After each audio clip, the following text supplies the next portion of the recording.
আগামী জাতীয় সংসদ নির্বাচন নিয়ে ফের ধোঁয়াশা তৈরি হয়েছে। ভোটের সময় ও পদ্ধতি নিয়ে রাজনৈতিক দলগুলোর মধ্যে মতবিরোধ বাড়ছে। সরকারের পক্ষ থেকে স্পষ্ট নির্দেশনা না আসায় নির্বাচন নিয়ে সংশয়ে পড়েছে বিএনপি সহ বেশ কয়েকটি দল। বগুড়া, রাজশাহী, চট্টগ্রাম, খুলনা ও বরিশালের তৃণমূল বিএনপির নেতারা মনে করছেন সরকার ইচ্ছাকৃতভাবে ধোঁয়াশা তৈরি করছে। লন্ডন বৈঠকের পর ৩ সপ্তাহ পার হলেও নির্বাচন কমিশনকে সময়সূচি বা পরিকল্পনা নিয়ে কোনো বার্তা দেওয়া হয়নি বলে অভিযোগ তাদের। প্রধান নির্বাচন কমিশনার এএমএম নাসির উদ্দিন জানিয়েছেন, প্রধান উপদেষ্টার সঙ্গে তার সাক্ষাতে নির্বাচনের সময় নিয়ে আলোচনা হয়নি। কমিশন ফেব্রুয়ারি থেকে এপ্রিলের মধ্যে ভোট অনুষ্ঠানের প্রস্তুতি নিচ্ছে।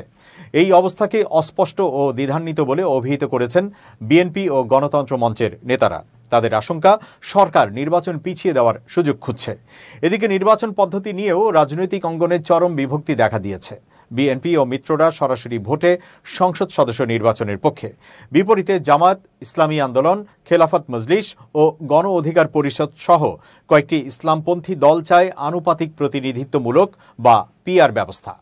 এই দাবিতে তারা জোটবদ্ধ অবস্থান তৈরির চেষ্টা করছে। জামায়াতের আমির ডাক্তার শফিকুর রহমান জানিয়েছেন, এবারের নির্বাচনেই পিআর পদ্ধতি চালুর দাবি তাদের।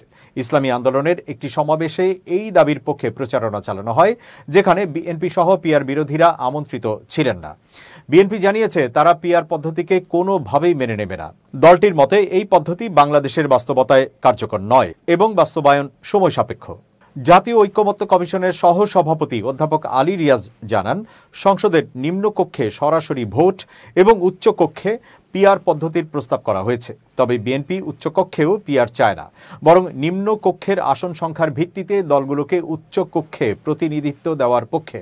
অন্যদিকে জামাত সহ ছোট দলগুলো বলছে, পিআর পদ্ধতিতে প্রত্যেকটি ভোটের মূল্য থাকে এবং ছোট দলগুলোর জন্য সংসদে প্রতিনিধিত্ব নিশ্চিত হয়। এমনকি 1% ভোট পেলেও সংসদে জায়গা পাওয়ার সুযোগ তৈরি হয়।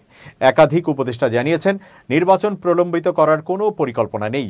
তবে পদ্ধতি ও সময়সূচি নিয়ে অন্তর্বর্তী সরকারের পক্ষ থেকে এখনও আনুষ্ঠানিক কোনো অবস্থান আসেনি।